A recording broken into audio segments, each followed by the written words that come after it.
Here on the banks of the Big Sandy, you can see two states and one problem that spans this entire region. The pain pill issue got better, but then the methamphetamine issue is now rampant. Up on the Hill at Addiction Recovery Care headquarters, we have 600 employees. Half of our employees are people who are in recovery. 1/3 of the 600 are people like me and Teresa who actually went through the program. They know far too well the cost of addiction and how widespread is the desperation that drives it. There was a point that I probably would have done just about anything that you put in front of me if you told me that it was going to give me the effect that I wanted. Drug markets, though, are changing as cheaper alternatives emerge. Case in point, Wasp Dope.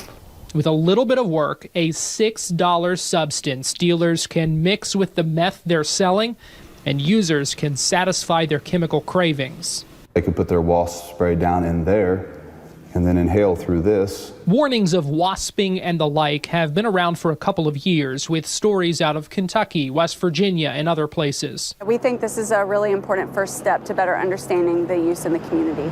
But now a UK researcher is at the helm of what's believed to be the first study documenting the use of wasp dope.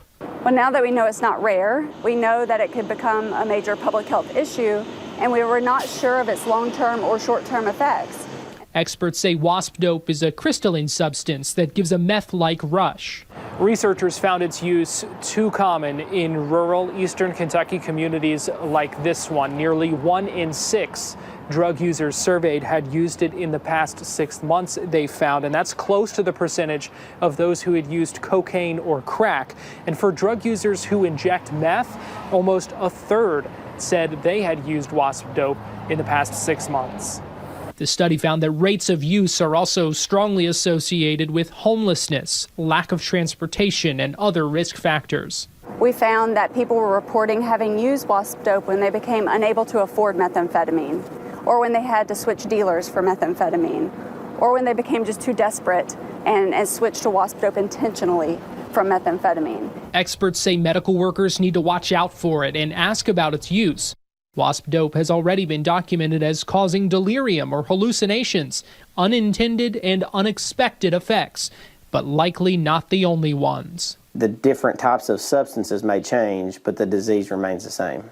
At the very least, it's a sign of the tight grip of addiction. It comes to a point to where most of us just don't even care if we live or die. We're just so hopeless and depressed. Why those here and at other treatment centers across the region say it's so important to show there is hope.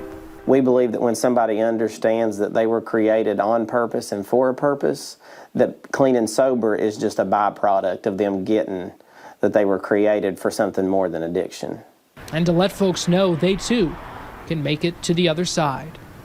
Garrett Weimer, WKYT. Advanced Pest Control of Chicago. Contact Advanced Pest Control at 773-789-9789 or visit pestcontrolexpertchicago.com.